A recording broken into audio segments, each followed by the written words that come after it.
பொங்கல் பரிசு தொகுப்பில் 2 கரும்புகளை வழங்க வேண்டும் என்றும் கொள்முதல் விலையை 50 ரூபாயாக உயர்த்த வேண்டும் என்றும் பாமக தலைவர் அன்புமணி வலியுறுத்தியுள்ளார்.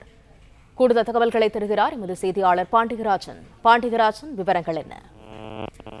பாமக தலைவர் அன்புமணி ராமதாஸ் வெளியிட்டிருக்கக்கூடிய அறிக்கையில் பொங்கல் கரும்பை உழவர்களிடமிருந்து நேரடியாக கொள்முதல் செய்ய வேண்டும் எனவும் குடும்பத்திற்கு 2 கரும்பு வழங்க வேண்டும் எனவும் அவருடைய அறிக்கையில் குறிப்பிட்டிருக்கிறார்.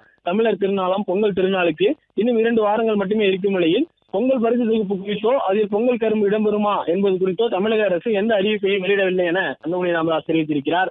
இதனால் பொங்கல் தொகுப்புக்காக கொள்முதல் செய்யப்படும் என நம்பி பன்னீர் கரும்பு சாகுபடி செய்துள்ள உழவர்கள் கவலை அடைந்துள்ளனர் என அன்புமணி ராமதாஸ் குறிப்பிட்டிருக்கிறார்.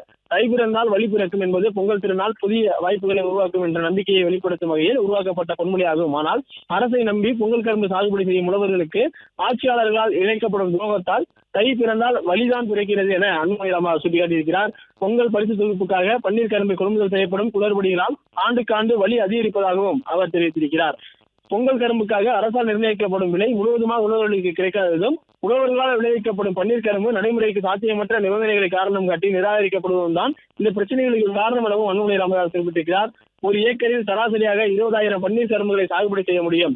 20,000 கரும்புகளை நடவு செய்வதற்கு 80,000, அடுத்து 10 மாதங்களுக்கு வளர்ப்பு செலவுக்கு 80,000 என ஏக்கருக்கு 60,000 செலவாகும். இது தவிர வெட்டுக்கூலி, கட்டுக்கூலி, ஏற்றுக்கூலி ஆகியவை உழவர்கள் தலையில் சுமத்துவதால் அவர்களுக்கு ஏக்கருக்கு 2.25 லட்சம் வரை செலவாகும் எனவும் அன்புமணி ராமதாஸ் தெரிவித்திருக்கிறார். ஆனால் இவ்வளவு செலவு செய்து பன்னீர் கரும்பு சாகுபடி செய்தும் கூட உழவர்கள் அவர்களின் உழைப்புக்கான கூலியை கிடைப்பதில்லை எனவும் அன்புமணி ராமதாஸ் தெரிவித்திருக்கிறார். எனவே பன்னீர் கரும்பு உழவர்களுக்கு ஏற்பட்டிருக்கும் பாதிப்புகளை அரசு தான் பார்க்க வேண்டும் எனவும் அதற்காக நடப்பாண்டில் ஒவ்வொரு குடும்பத்தினருக்கும் வழங்கப்படும் கரும்புகளின் எண்ணிக்கை 2ஆக உயர்த்த வேண்டும் எனவும் கரும்புக்கான கொள்முதல் விலையை 50 ரூபாயாக உயர்த்த வேண்டும் எனவும் அன்புமணி ராமதாஸ் சொல்லியிருக்கிறார். பிளே ஸ்டோர் மற்றும் ஆப் ஸ்டோரில் இருந்து பாலிமர் செயலியை QR கோடு மூலம் பதிவிறக்கம் செய்யுங்கள். செய்திகளை உடனுக்குடன் பெறுங்கள்.